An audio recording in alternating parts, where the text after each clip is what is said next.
حسن اور حسین جنتی جوانوں کے سردار ہیں. بتاؤ یزید کو نہیں آتی تھی؟ شیمر کو نہیں پتا تھا؟ کلمہ تو پڑھتے تھے نا. یہ عبید اللہ ابن زیاد کو نہیں پتا تھا؟ نبی پاک علیہ السلام کے کندھوں پر حسنین رہے، ان سب کو پتا نہیں تھا؟ یہ جانتے نہیں تھے کہ یہ وہ حسنین کریمین ہیں جن کو حضور سنتے تھے، فرماتے تھے یہ میرے پھول ہیں دونوں.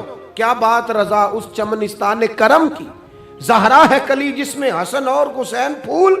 آج 1450 سال گزرنے کے بعد امت کو حدیث آتی ہے کہ نبی پاک علیہ السلام نے فرمایا جس نے حسن اور حسین سے پیار کیا اس نے مجھ سے پیار کیا، جس نے ان سے بغض رکھا اس نے مجھ سے بغض رکھا. کلمہ پڑھتے تھے، مسلمان کہلاتے تھے. 10 محرم کو جمعے کا دن تھا. امام حسین امامہ باندھ کے گھوڑے پر بیٹھ کر خطبہ دینے لگے تو ایک شخص اندر سے بول کے کہنے لگا حسین تقریر لمبی نہ کر، ہمارا جمعہ لیٹ ہو رہا ہے. بلے و نمازیوں، سامنے وہ شخصیت کھڑی ہے جس پر ابھی درود پڑھیں گے نماز میں، اللہم صلی علی محمد وعلا، ابھی درود پڑھیں گے حسین ابن علی پر، ابھی شہید کر کے ابھی درود پڑھیں گے. وہ سامنے کھڑے اور امام حسین کا ایک جملہ تاریخ نے یوں لکھا ہے کہ شاید ریت کے ذرے بھی تڑپ گئے. امام علی مقام فرمانے لگے مجھے غور سے دیکھو، تمہیں پتہ ہے میں کون ہوں؟ تم جانتے ہو میں کون ہوں؟ نبی پاک نے فرمایا تھا یہ حسن اور حسین میرے بیٹے ہیں کیونکہ میری بیٹی کے بیٹے. تمہیں پتہ ہے میں کون ہوں؟ سامنے امام حسین کھڑے. فرمایا مجھے جانتے ہو؟ اور امام علی مقام فرمانے لگے میں تمہارے نبی کا نواسا ہوں اور آج کے بعد تمہیں کسی نبی کا کوئی نواسا نہیں ملے گا کیونکہ نبی پاک آخری نبی ہے. اور جب حضور کے بعد کوئی نبی نہیں آئے گا تو کسی نبی کی اولاد کیسے ہوگی؟ تمہیں آج کے بعد کسی نبی کے نواسے کی زیارت نہیں ملے گی. میں کیسے آپ سے یہ بات آپ کو عرض کروں کہ سامنے حسین ابن علی بھی ہوں تو لوگ نفس کی خواہشیں پوری کرتے ہیں، لوگ اپنی کرسیاں پکی کرتے ہیں، لوگ گورنریاں پکی کرتے رہے، لوگ گڈ بک میں جانے کے لیے ایک دوسرے کو شاباشیاں دیتے رہے، جشن ہوتا رہا. سب سے پہلے ایک شخص نے امام حسین کا قافلہ روکا تھا، اس کا نام حور بن یزید تھا. سب سے پہلے اس نے روکا تھا. وہ ایک لشکر کا سپہ سالار تھا. جب امام حسین رضی اللہ تعالیٰ عنہ نے خطبہ پڑھا نا تو حور یزیدی فوج میں تھا، واپس گیا اور عبید اللہ ابن زیاد سے جا کے کہنے لگا، یا جو بھی وہاں لوگ موجود تھے یزیدی فوج کے، ان سے کہنے لگا تم نے تو کہا تھا کہ صرف راستہ روکنا ہے، تم نے تو کہا تھا کہ صرف ان سے کچھ منوانا ہے، تم نے تو جب مجھے بھیجا تھا تو کہا تھا کہ بعد تھوڑے معاملات ہیں.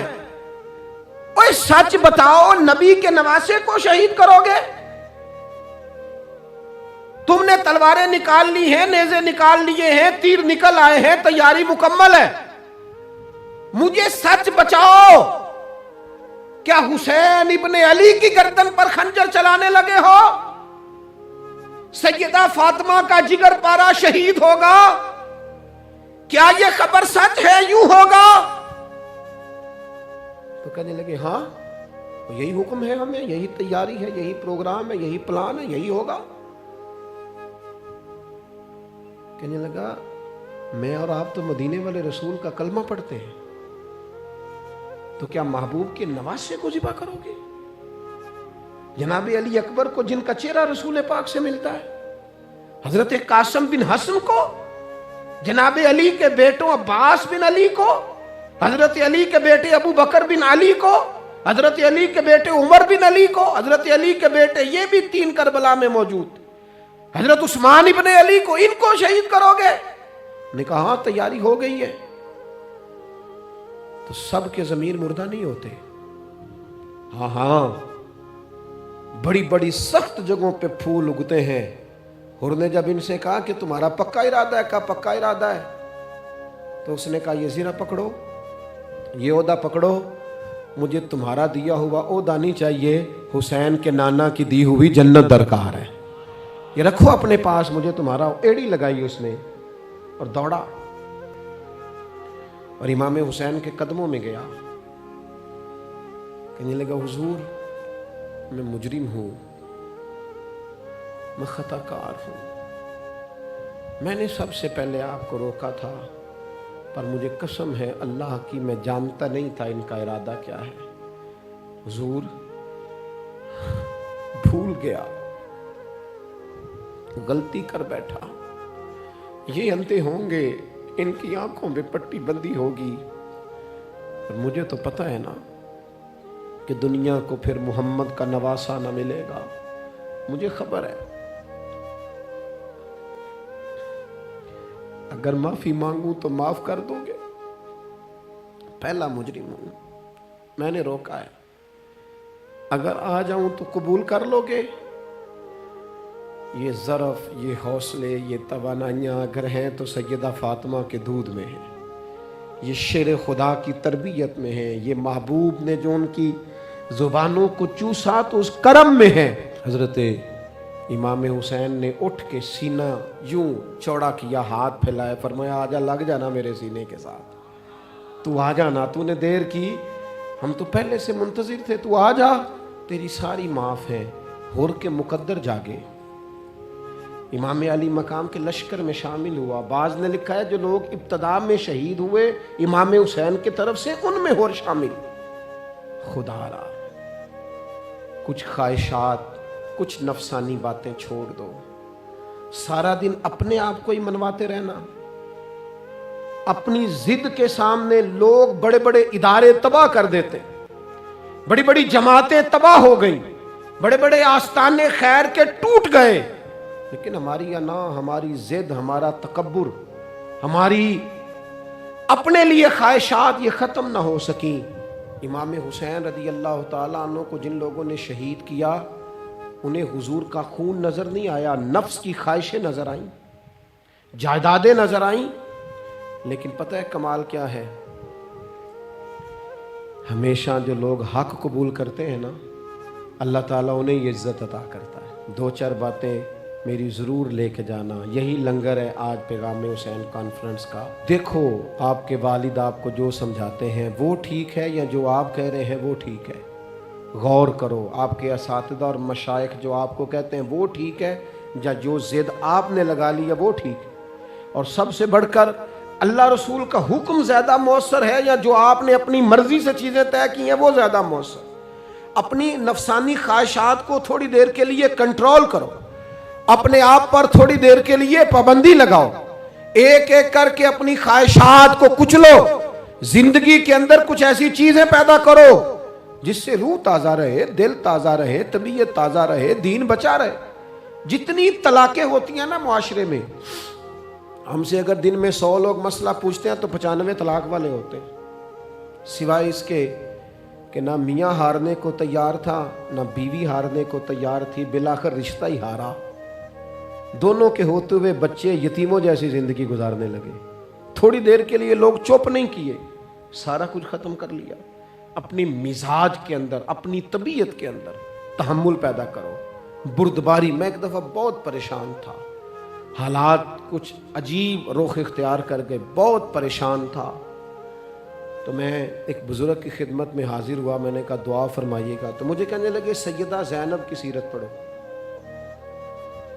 تو میں نے پہلے دن آ کے کتاب کھولی نا، تو دربار دمشق میں جو جناب زینب نے کلام فرمایا نا، انسان ٹوٹ جاتا ہے، لیکن انسان حق پہ ہو کہ اگر گلا بھی کٹا لینا تو اس کا مزاج طاقتور رہتا ہے، روح طاقتور رہتی ہے، اسے محسوس ہوتا ہے کہ میں کمزور نہیں پڑا۔ یزید نے جب کوئی بات کی نا دمشق کے دربار میں، تو حضرت زینب پیچھے بیٹھی تھی پردے کے لوگوں کے درمیان، اس نے جب کوئی بات کی تو جناب زینب وہاں سے اٹھ کے، ہماری خواتین ہر بات پہ روتی ہیں، دو کہیں کہ ختم ہی نہیں ہوتے، جناب زینب پیچھے سے اٹھیں پردے کے پیچھے سے، اور جب اپنی گرجدار آواز میں انہوں نے گفتگو شروع کی تو وہاں ایک نابینا بزرگ بیٹھے تھے جو مولا علی شیر خدا کی بارگاہ میں حاضری دیا کرتے تھے۔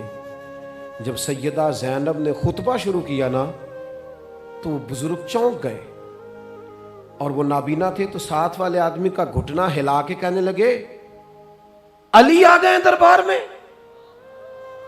علی کی آواز ہے، علی بول رہے ہیں دربار دمشق میں، وہ زینب کا خطاب منبر پہ علی بول رہے ہوں جیسے علی آ گئے، وہ گرج آواز میں، وہ تنتنا، وہ دبدبا، وہ وزاداری، وہ ان کی بات میں صداقت، کانپ گئی ہر چیز دربار کی۔ اور امام زین العابدین بیمار بھی تھے، مسافر بھی تھے، پریشان بھی تھے، لیکن جب یزید سے انہوں نے کہا نا مجھے خطبہ دینے دے، تو چند منٹ گفتگو کی امام زین العابدین نے، تو کہنے لگا اذان پڑھو جماعت کرائیں، اس لیے کہ ان کی باتوں میں وہ حق ہوتا ہے۔ میں دیکھتا ہوں ہماری سب کی اپنی اپنی خواہشیں ہیں، اپنے اپنے رویے ہیں، اپنا اپنا مزاج ہے۔ اگر لوگوں کو کسی جگہ بھی ملک کی ملی اور دینی پروگرام کے لیے جمع ہونے کو کہا جائے، ہم تیار نہیں۔ کیا کیا جاتا ہے ہمارے ساتھ؟ ہمارے ضمیر اس لیے خریدے جاتے ہیں کہ ہم خواہشات کے بندے ہیں۔ الگ الگ کر کے کسی کو کہا جاتا ہے تیرا کاروبار چمک جائے گا، کسی کو کہا جاتا ہے تیرا وہ نظام ٹھیک ہو جائے گا، الگ الگ کر کے لوگوں کو خرید لیا جاتا ہے۔ لیکن اگر خواہشات تھوڑی ہو، اللہ کی رضا پر چلنے کا جذبہ زیادہ ہو، تو میرے عزیز زندگی آسان ہو جائے گی۔ میں تو امام علی مقام رضی اللہ تعالیٰ عنہ اور یزید کے معاملے میں ایک ہی بات سمجھا ہوں، سب کو پتا تھا یہ حسین ابن علی، سب کو پتا تھا حق ان کے ساتھ ہے، سب جانتے تھے ان سے زیادہ عظمت کسی کی نہیں، لیکن اپنے نفس کی خواہشوں پر کنٹرول نہیں کر سکے۔ پوری امت کا اس وقت مسئلہ ضروریات کا نہیں، خواہشات کا ہے۔ 2 قدم پیچھے ہٹیں خواہشوں کے لیے، 4 قدم آگے بڑھیں دین کے لیے۔ 2 قدم پیچھے ہٹیں اپنی خواہشات کو چھوڑیں، 4 قدم آگے بڑھیں ملک کے لیے، ملت کے لیے۔ 2 قدم پیچھے ہٹیں اپنی خواہشات کو چھوڑیں، 4 قدم آگے بڑھیں نظریے کے لیے اور فکر کے لیے اور امام حسین کے پیغام کے لیے۔ آج میں آپ سے گزارش کروں گا، اگر انا بچاؤ گے تو روحانیت نہیں بچے گی، اگر نام بناؤ گے تو کام نہیں ہوگا۔ فاضل بریلوی نے کہا تھا بے نشانوں کا نشان مٹتا نہیں، ہمارا تو مٹتے مٹتے بھی نام ہو ہی جائے گا۔ اپنی زندگی سے نفسانی خواہشات کو نکال دو، ورنہ یہ بڑے بڑے فضیلت معاب لوگوں کے سامنے بھی کھڑی ہو جاتی ہے، بے ادب کرتی ہے، بندے کو یہ گستاخ بناتی ہے معاذ اللہ۔ بڑی جگہ انسان زیادتیوں پہ، آج بھی کچھ لوگ کہتے ہیں فلاں آدمی اتنا نیک ہے تو پھر فلاں بندہ مخالفت کیوں کرتا ہے؟ میں نے کہا جو نبیوں کی مخالفت سے باز نہیں آئے، جو صحابہ کی مخالفت سے باز نہیں آئے، اہل بیت کی مخالفت، جو حسین ابن علی کے سامنے کھڑے ہو گئے، کوئی نیک آدمی کس کھاتے میں؟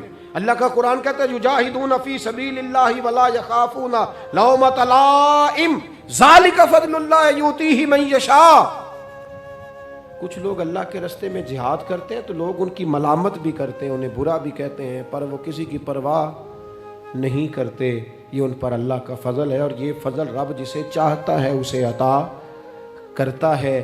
آپ حضرات آج اس محفل سے یہ لنگر لے کے جائیے گا کہ کہیں میری روحانیت کے سامنے میری نفسانی خواہشات تو نہیں کھڑی ہو گئیں۔ تھوڑا سا 2 قدم پیچھے ہٹنا ہے، ہم نے امام علی مقام سے فیض لینا ہے، امام حسین کی عظمتوں کو سلام کرنا ہے۔ سر اٹھا کے جینا چاہتے ہو تو امام حسین کا طریقہ اپنا لو، ان کے رستوں کے مسافر بن جاؤ۔ زندگی وقار کے ساتھ گزرے گی، خودداری کے ساتھ گزرے گی، عزت نفس کے ساتھ گزرے گی۔